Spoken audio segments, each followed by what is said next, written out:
Hi there, Ollie here, the ordinary bloke. Just wanted to catch up with my training so far for the 24 hour.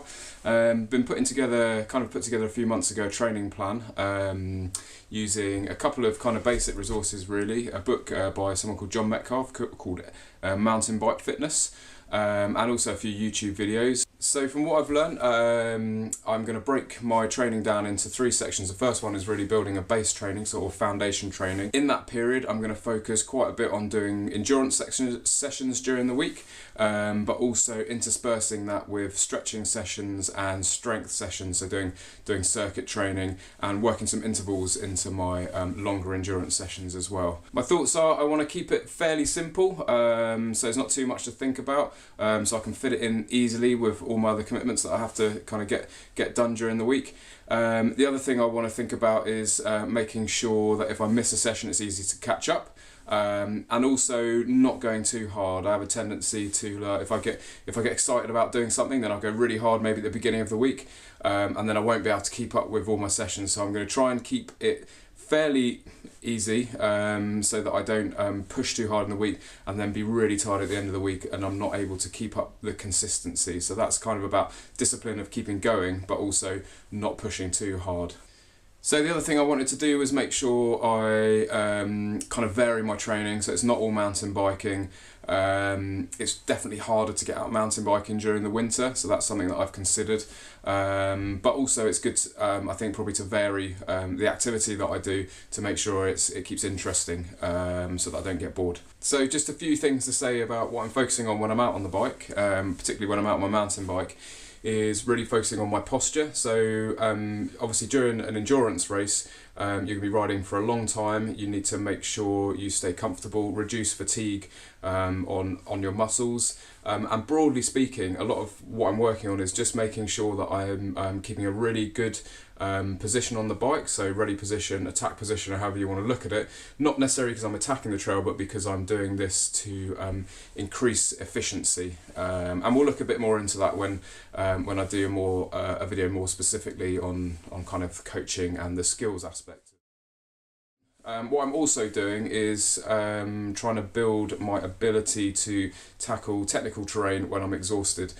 So I can't always ride for 5 hours and then ride a really technical downhill, but what I've tried to do is include some interval training within my longer rides, so that I'm already kind of physically fatigued, but then what I'll do is do 5 intervals where I sprint up a hill and then ride down a really technical downhill, and that, but particularly by the end of it, I'm starting to feel exhausted. That's really challenging in terms of being able to ride the technical terrain whilst being out of breath. Your muscles are tired, feeling exhausted, so the kind of the psychological aspect of that also comes into play, because when you're staring down the face of a technical, difficult downhill section, and you're feeling physically very tired, it's really hard to focus, and it can make you feel more scared of sections that you would otherwise ride really easily. So kind of building that training in, I think, will really help, hopefully towards the latter parts of the ride, where I've still got to continue riding technical stuff, but my body is very tired and fatigued. I'm doing quite a lot of running within my fitness. I'm probably doing more running than I am actually mountain biking. A few reasons for this. One, when you're really short on time, it's very much easier to go out for a run than it is to go for a ride, and instead of, quite often I'll find it'll get to 8 o'clock at night and I'll need to get a long run or a long ride in, so instead of sacking it off altogether, because I can't get a mountain bike ride in because it's just logistically too difficult, what I can do is I can go for a run, and I don't have to run for necessarily as long a time, but I can still challenge myself and build the fitness. So say a 2 hour run is probably going to give me the same sort of fitness challenge as maybe a 3 or 4 hour ride. Be interesting to get a professional view on this. I've read a few things. Some people seem to agree or disagree that running is a good way to kind of cross train. For me, it's something that I enjoy. I find it much easier to get out. I don't have a bike to clean afterwards. There's not all the prep in terms of getting all the gear on, and also when the weather's really bad, I actually prefer running to riding a bike. And also there's the balance of safety. So in terms of going out, if I'm weighing up against a road ride, for example, if I'm going out on an evening, it's probably a lot safer for me to go out for a run for a couple of hours than it is for me to go out on the road bike for a couple of hours. So that's why I'm actually finding I'm doing a lot of running within my training at this stage. I will definitely plan as the days get longer and as the weather hopefully starts to get a bit better, I'll start to put in a lot more riding to hopefully begin to condition my body to be on the bike for long periods of time.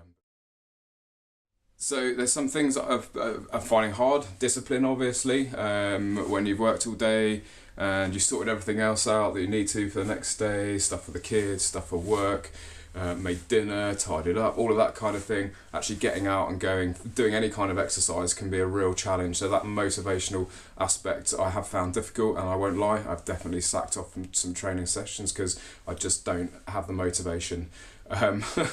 I have to kind of remind myself of what I'm planning to do in 7 months' time, and sometimes that brings me back, sometimes it doesn't. But I'm really trying my best to stick to that and be disciplined. The other thing I'm finding hard is obviously the things I'm potentially missing out of. So hanging out with friends and family at the weekends when I have time off with my family, or I'm seeing friends, obviously. Sometimes having to make a decision on what to do when it's more about going out and having a ride, and actually I'd rather be in hanging out with my family or whatever, or going out with them. So that's been difficult, especially over the Christmas period, wanting to hang out with people, a lot more social things going on.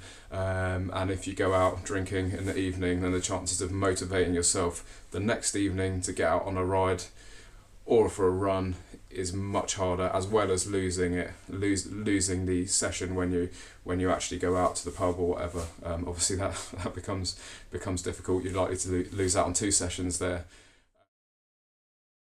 It is almost the new year now. I've been on my training schedule for about 6 weeks, and this first stage of the foundation training I'm planning to run through to about the middle of February, end of February.